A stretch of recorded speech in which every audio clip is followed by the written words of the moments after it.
bien connu.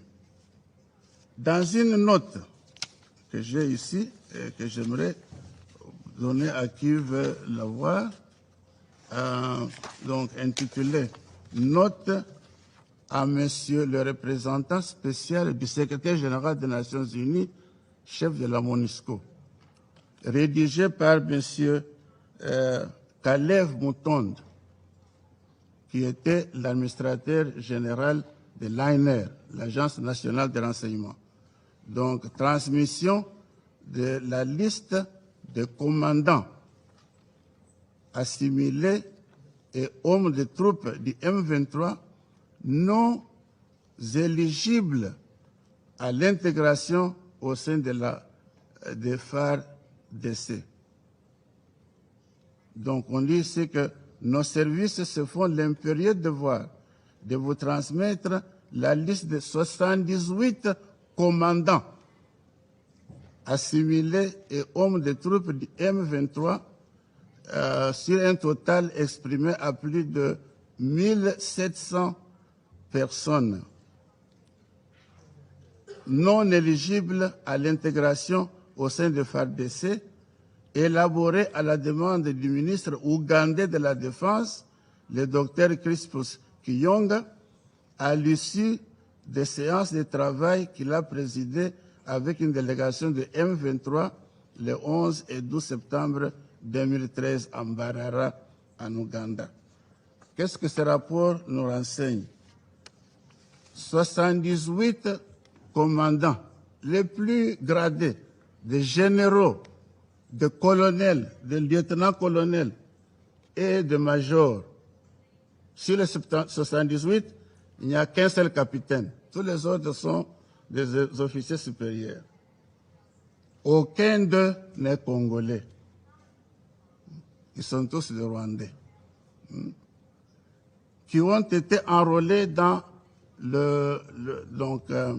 l'armée de M. Kagame, le Front patriotique rwandais, quand il a commencé sa guerre contre le régime Habyarimana en 1990.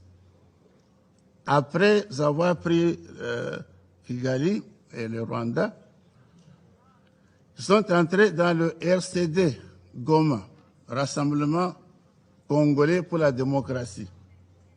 Et comme vous le savez, quand Laurent Kabila a pris le pouvoir, le commandant, le chef d'état-major général de l'armée congolaise était un officier rwandais, James Kabarebe. Ce n'est pas un Congolais, un officier rwandais.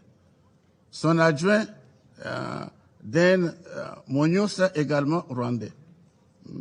Donc, ce qui fait que les Rwandais sont entrés dans notre armée. J'ai entendu ici quelqu'un dire que le Congo a la première responsabilité de protéger ses frontières et de protéger sa population. D'accord, nous sommes d'accord. Mais qui nous a dit d'intégrer des Rwandais dans notre armée?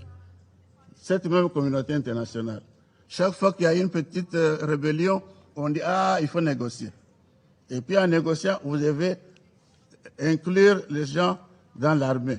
Et ce monde venait avec leur rang autoprogrammé. Tout le monde vient, moi je suis général, moi je suis colonel, moi je suis major. On leur donne ce poste. Ils n'ont jamais une formation militaire qui justifie ces rangs-là. Mais c'est comme ça. Alors nous avons une armée qui est infiltrée.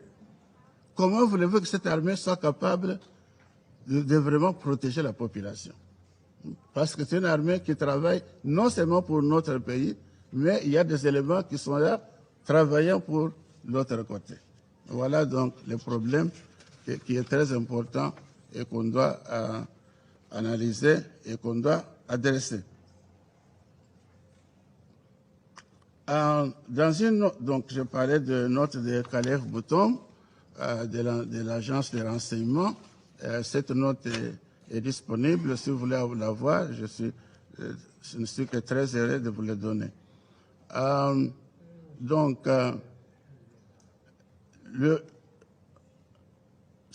je peux vous donner quelques noms de ce monsieur. Donc, après le Rassemblement démocratique le Rassemblement congolais de la démocratie qui a été formé en 1998, il y a eu la formation du Congrès national pour le développement du peuple, de Laurent Nkunda. Cette organisation était aussi contrôlée par le Rwanda. Bosco Ntaganda, qui est né, grandi au Rwanda, est venu au Congo avec Laurent Kabila, est entré dans le système que dirigeait James Kabarebe, et voilà, il est devenu aussi membre du RCD Goma. Par après, il a rejoint Laurent Nkunda dans le CNDP, et puis il est devenu le premier dirigeant du M23. Son assistant, enfin, son numéro 2, c'est M. Sultani Makenge. Vous le verrez, il est dans la liste des gens qui étaient à Nairobi pour négocier d'être réintégré dans l'armée congolaise. Il s'appelle maintenant général. Au Congo, il était colonel. Donc, M. Sultani Makenge a commencé sa formation dans les forces de Kagame depuis l'Ouganda, avant donc la prise du Rwanda par le régime. Donc, vous voyez qu'il s'agit d'une milice de l'armée rwandaise et non pas. Il se peut qu'il y ait des Congolais, je n'en doute pas. Il se peut qu'il y ait des Congolais dans le M23. Mais le groupe est contrôlé par le Rwanda.